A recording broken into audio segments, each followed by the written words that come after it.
the best of science in some ways knows this.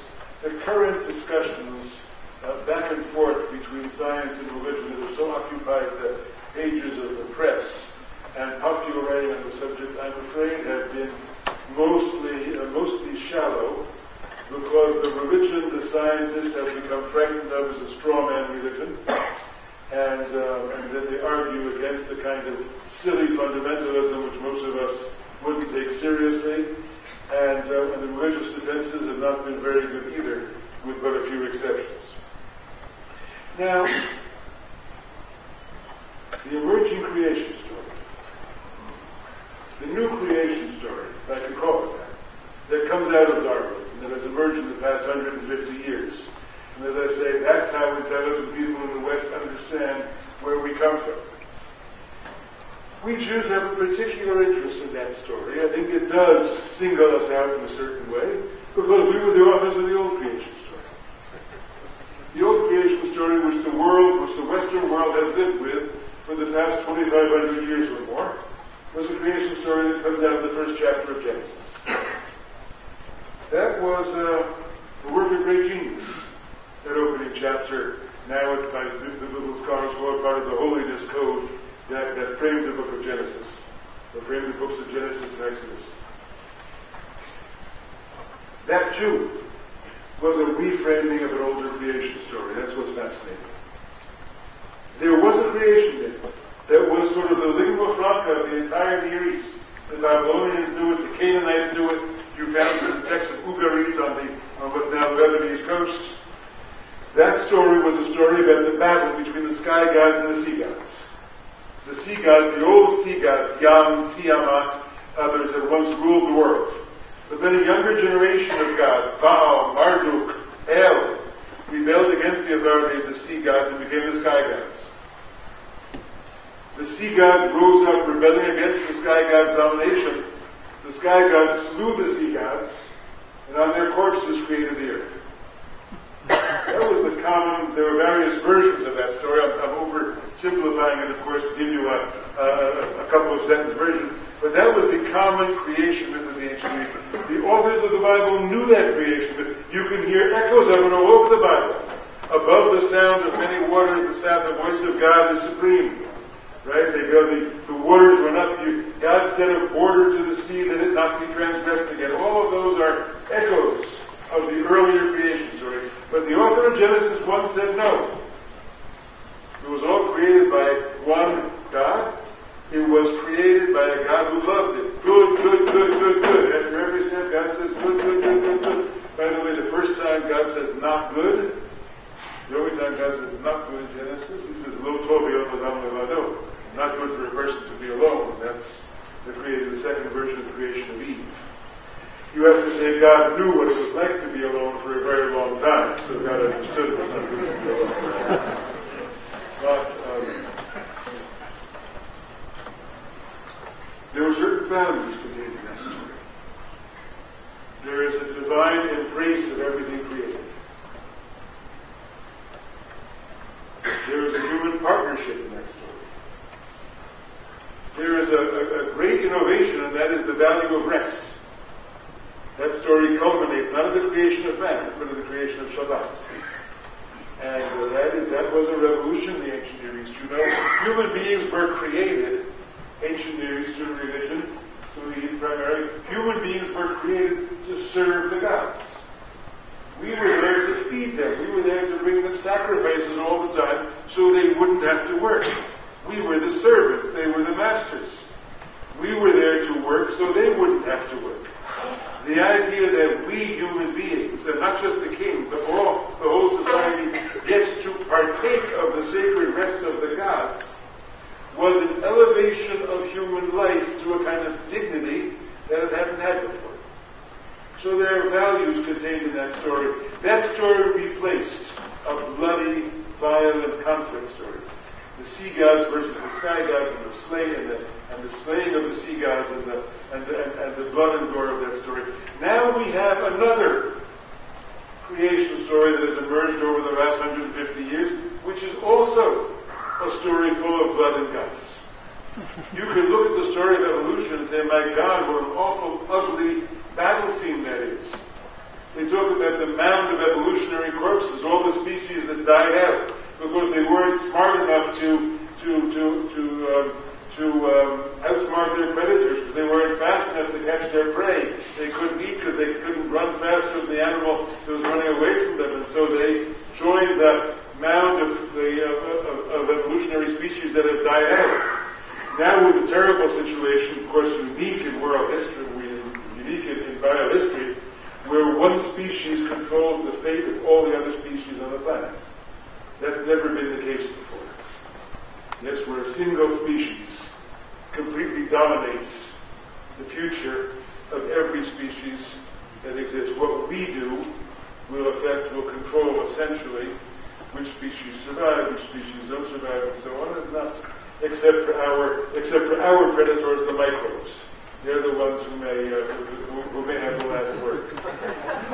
But we are fighting hard. In other words, I don't believe that the evolutionary process is over. We are not the pinnacle of evolution. We are not the purpose of evolution. We are part of the ongoing process. It will last much longer than us. The emergence of the human mind, of course, is a great different step in evolution and transformative. But the idea that we can look back and think and reflect on this whole process is one of the more breathtaking departures in the history of the species. But if the planet survives, I can imagine a species living some tens of thousands of years from now looking back on us and saying, my God, those primitive creatures of the 20th century who thought they were smart and understood it all and almost destroyed the planet, how can they have been so primitive, and they may be no more comfortable being related to us than we are to our cousins the chimpanzees. But that's the ongoing process. So the genius of Genesis was reframing the story, taking that story of violence and terror, and seeing it as a story of good, seeing it as a story of unity, everything at its place. Everything that emerged was somehow wanted. The challenge is, can we do the same thing with the contemporary story of evolution? Is there a way of reframing the story so that it contains some of the values we would like it to? That everything has its place. The one that is manifest in each creature that emerges is there because... Finish the sentence. Is there because it delights in that creature?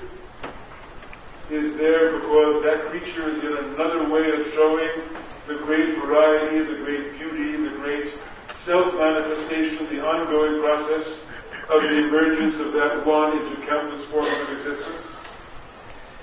Is there a way to tell that story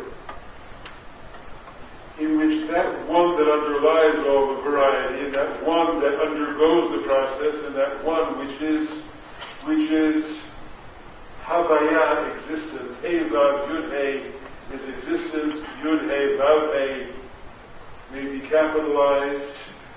I'm suggesting they are the same thing, you understand. You just switch the letters around.